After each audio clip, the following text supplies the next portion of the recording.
본 질문에 앞서 전 세계적인 경기 침체와 물가 상승, 코로나19의 장기화 등 여러 악조건의 상황에서 우리 경북도민의 삶도 힘들어지고 있는 만큼 본 의원은 민생의 현장 속에서 도민들과 소통하며 해법을 찾겠다는 약속을 드립니다.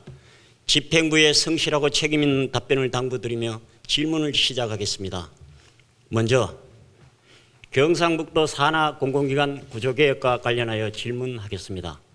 이철우 지사님께서는 민선 8기 시작과 함께 경영이 방만하거나 업무가 중복된 출자 출연 기관 등 산하기관 구조조정에 속도를 내겠다고 밝혔습니다.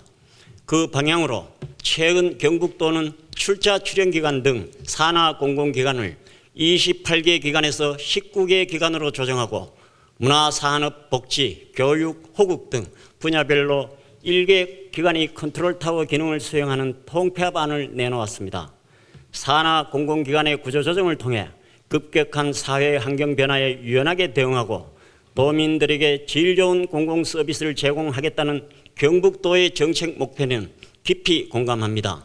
그럼에도 현재까지의 진행 상황을 보면 경북도가 추진 중인 산하 공공기관 통폐합 작업이 군사작전하듯 성급하게 추진되면서 곳곳에서 문제점이 터져나오고 있는 모양새입니다. 통폐합에 대한 조바심으로 충분한 검토와 준비에 실패하면서 이미 실패를 준비하고 있는 것은 아닙니까? 여러 문제점이 있지만 몇 가지만 사례를 통해 지적하고 관련하여 질문드리겠습니다. 첫 번째 문제점은 억지 춘향식 통폐합입니다. 단적인 사례로는 독립운동기념관과 독도재단을 경북 호국재단으로 통합하는 안을 들 수 있습니다. 독립운동가들의 나라사랑 정신을 선양하기 위해 설립된 독립운동기념관과 지속 가능한 동해 독도 가치의 확산을 핵심 임무로 하는 독도재단이라는 이질적 성격의 두 기관 간 통합은 당분간 단순한 기계적 결합에 머물 수밖에 없습니다. 이는 이 일을 순리로 풀어가는 것이 아니라 억지로 어떤 일을 이루게 하는 억지 춘향식 통폐합에 불과할 것입니다. 무엇보다도 일본의 허황된 독도 영유권 야욕을 막기 위해서는 국가 차원의 노력도 중요하지만 지방자치단체 차원의 대응도 반드시 필요하다는 점에서 독도재단의 존치는 필요합니다. 하물며 굳이 경북의 소중한 섬 독도를 선봉해서 지키는 독도재단을 호국재단이라는 명칭으로 통합해 그 정체성을 모호하게 할 이유는 더더욱 없다고 생각하는데 이에 대한 지사님의 견해를 듣고 싶습니다. 두 번째는 은발의 오줌 누기식 문제 해결 방법입니다. 집행부가 지난 7월 발표한 당초 산하 공공기관 구조개혁안은 문화엑스포를 경북문화재단으로 통합하는 것으로 되어 있었지만 최근의 구조개혁안에서는 난데없이 문화엑스포를 경북문화관광공사로 통합 운영한다고 하면서 입법 예고를 한 상황입니다. 문화엑스포는 비영리법인이며 경북문화관광공사는 영리법인으로 두 기관의 결합은 상당한 무리가 따를 수밖에 없다는 절차적 부분은 문제 삼지 않겠습니다. 다만 지역민의 반발을 무마하기 위해 소위 은발의 오줌 누기식의 미봉책으로 문화엑스포를 이렇게 도산하기관 중 문화가 붙은 기관 아무 곳에 뗐다 붙였다는 것에 대해 도민들의 혼란은 가중되고 있습니다. 이에 대해 지사님의 설명을 듣고 싶습니다. 세 번째는 도립의료원 경북대 위탁의 실효성 문제입니다. 먼저 영상을 보시겠습니다. 경상북도가 도립의료원 3곳의 의료진을 경북대병원에서 파견받는 방안이 담긴 업무 협약을 체결했습니다. 하지만 업무 협약의 핵심인 의료진 수급부터 난항이 예상됩니다. 대구시도 일주일 전 대구의료원으로 경북대병원에서 의료진을 파견받는 협약을 맺었는데 경상북도가 요청한 전문의 수까지 합하면 13개 진료과에 44명에 이릅니다. 특히 재활의학과의 경우 안동, 포항, 대구의료원 3곳 모두 각각 1명 이상씩 필요하지만 경북대병원조차 3명에 불과하고 감염내과도 안동, 김천, 포항의료원 3곳 모두 전문의를 지원받아야 하지만 경북대병원도 6명으로 턱없이 부족합니다. 이 영상에서 보시는 바와 같이 현재 경북도는 경북대학병원과 업무협약을 통해 지방의료원의 의사인력 수급 문제를 해결하겠다고 하지만 의료진 수급난이 심각하게 우려되는 상황입니다. 지난 8월 언론에 따르면 경북대 의료진의 정원은 944명이고 현원은 678명으로 정원 대비 30%나 부족한 실정이며 국립대병원 공공의료기관에 순환 배치하는 공공임상교수제 모집이 지난 7월 초 경북대 병원에서 시작됐지만 정원 15명 가운데 지원자는 고직 2명에 불과할 정도로 어려움을 겪고 있다고 합니다. 퇴직 교수 활용도 의문입니다. 경북대 병원의 퇴직 교수 현황 자료를 요청했지만 미회신이라는 답변이 왔습니다. 경북대 병원과 업무 협약을 맺었다고 하지만 업무 협조도 되지 않는 상황입니다. 언론 보도에 따르면 경북대 병원 퇴직 교수는 매년 서너 명에 불과하다고 합니다. 지금까지 위탁 경험이 있는 지방의료원 사례를 봐도 간헐적 파견으로는 도움이 되지 않거나 인적 교류가 지속되지 않았다는 점도 반면교사로 삼아야 합니다. 굳이 경북대학병원만을 고집하는 이유는 무엇입니까? 서울에 있는 대학이나 대구에 있는 영남대, 계명대, 가톨릭대학병원도 있습니다. 다양한 대학병원과의 접촉이 필요하다고 보는데 이에 대한 지사님의 견해와 함께 앞으로 3개 도립의료원의 고질적 문제인 의료 인력 충원을 위한 실효적 방안은 무엇인지 소상히 밝혀주십시오. 마지막으로 고용 승계의 문제입니다. 경북도는 구조조정 과정에서 기존 인력은 고용 승계를 원칙으로 적재적소에 재배치할 계획이라고 밝히고 있습니다. 경북도와 달리 대구시는 최근 공공기관 통폐합 후속 조치로 4년간 261명의 인력을 감축할 예정이라고 밝혔습니다. 경북은 인력의 구조조정 없이 28개 산하 공공기관을 19개 기관으로 축소만 하겠다고 합니다.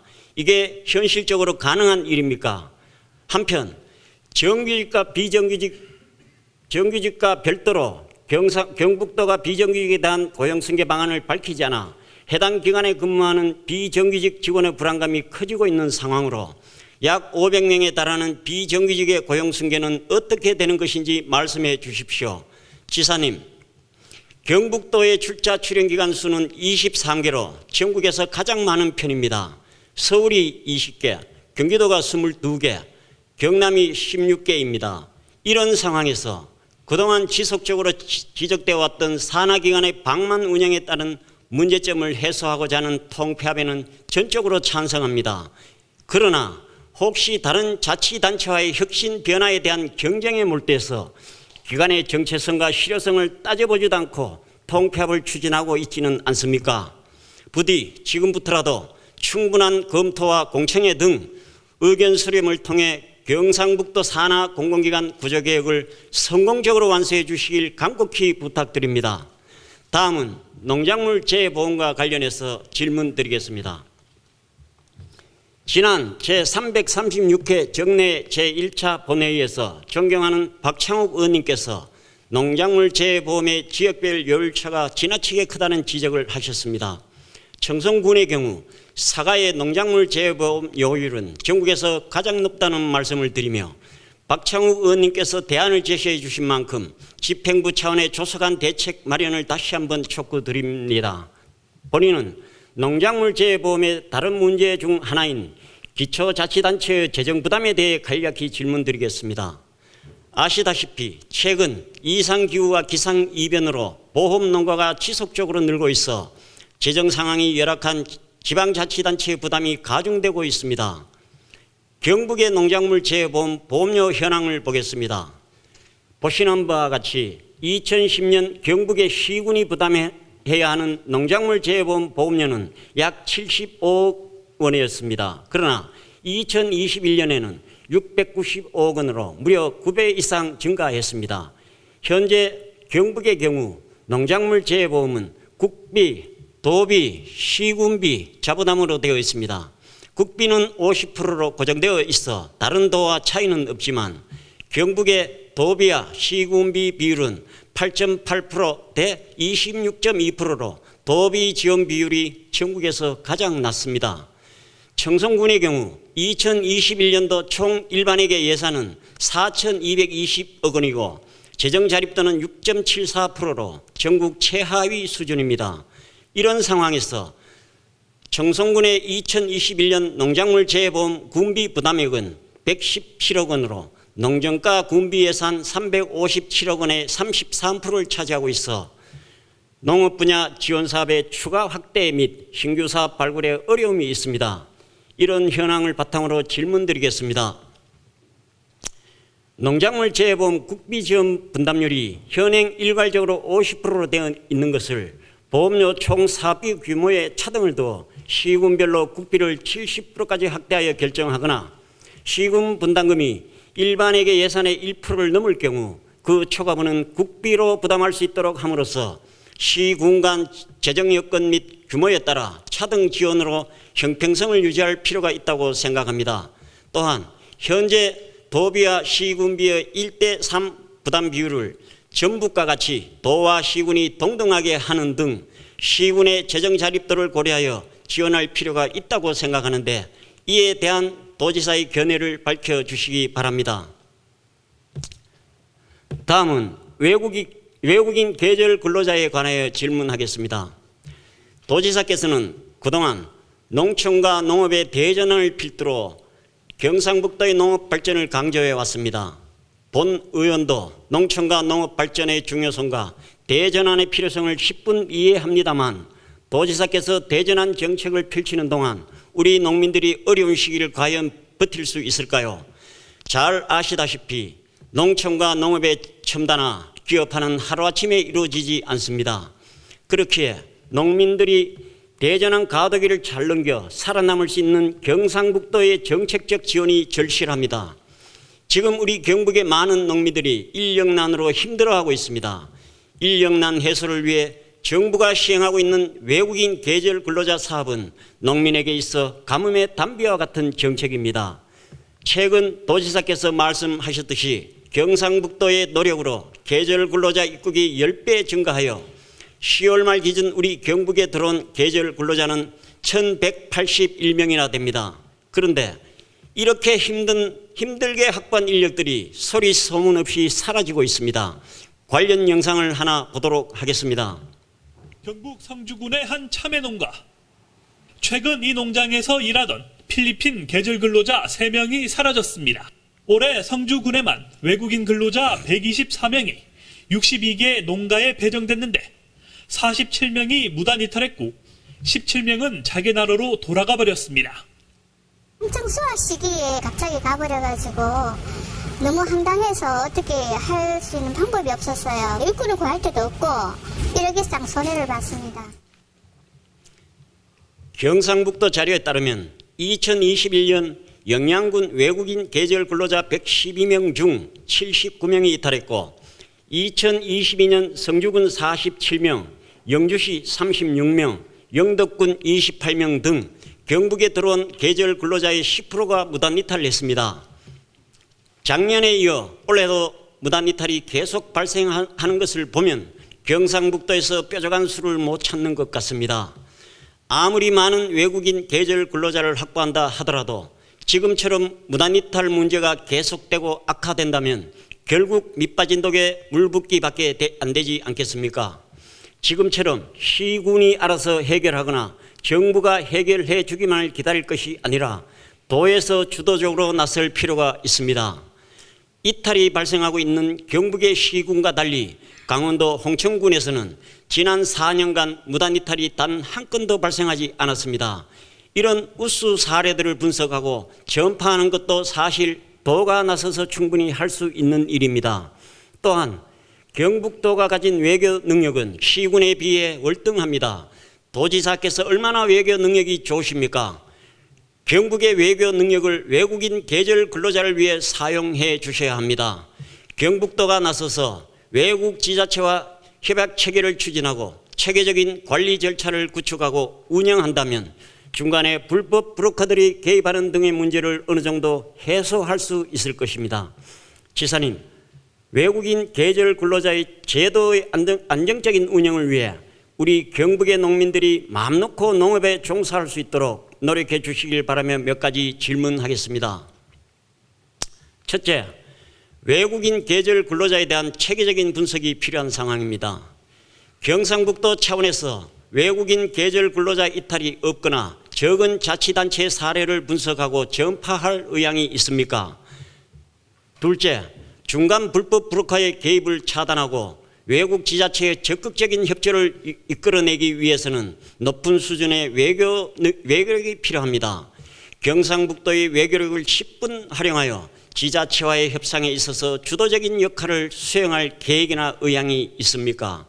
셋째, 현재 경상북도 차원에서 외국인 계절 근로자의 이탈을 막기 위해 어떤 계획을 가지고 있습니까? 다음은 경상북도 교육감께 도내 복식학급에 대해 질문하겠습니다. 복식학급이란 2개 학년 이상이 한 교실에서 한 명의 교사가 가르치는 형태의 학급으로 학령 인구 감소로 학생 수가 급격히 줄고 있는 농어촌 소규모 학교들의 안타까운 현실을 고스란히 보여줍니다. 경북교육청에서 제출한 자료에 따르면 2021년 기준 경상북도의 복식학급은 전국 최다 218개입니다. 광원이 116개, 경기가 93개인 점을 감안하면 경북이 압도적으로 많습니다. 문제는 복식학급이 학생들에게 미칠 수 있는 영향을 고려해야 한다는 것입니다. 다음 영상을 봐주십시오. 경북 안동의 한 초등학교입니다. 수학 수업이 한창인 이 반의 학생은 모두 6명. 하지만 한쪽에서는 구구단을, 다른 한쪽에서는 다른 교과서로 곱셈 규칙을 공부합니다. 각각 학년이 다르기 때문입니다.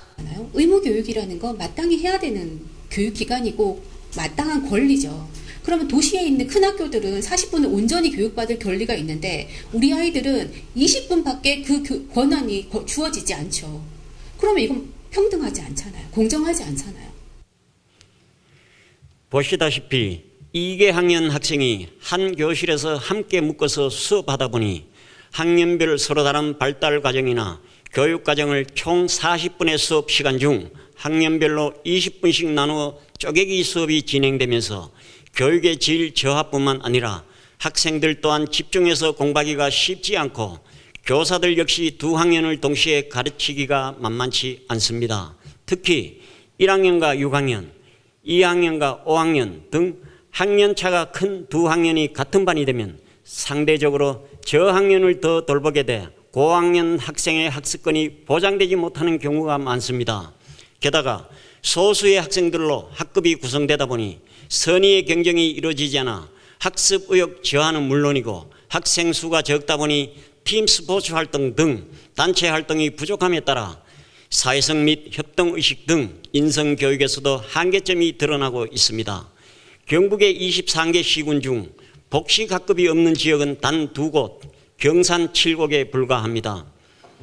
농어촌 지역이 많은 경북의 특성상 상대적으로 도시의 아이들에 비해 사교육보다 공교육에 더 충실할 수밖에 없는 실정입니다. 복식학급의 자녀를 등교시키는 학부모들은 초등학교부터 도시 학생과 학습 격차가 생기기 시작하면 그 격차는 따라잡을 수 없을 만큼 커질 것이라 염려하고 있습니다. 경북교육청에서는 2018년도 학년별로 5명이던 복식학급 평선 기준을 지속적으로 하향하여 금년에는 3명으로 감축했지만 단순하게 한 학급의 기준 인원을 낮추는 것 말고 새로운 대안을 임종식 교육감님은 제시해야 합니다. 도시와 농촌의 교육 격차 해소와 함께 우리 아이들이 공교육의 울타리 안에서 자신의 또래들과 어울려 충분히 교육받을 수 있도록 교육감님은 앞으로 복식학급 해소를 위해 어떠한 계획을 가지고 있는지 말씀해 주십시오. 이상으로 본위원회 도정 질문을 모두 마치겠습니다. 경청해 주셔서 감사합니다.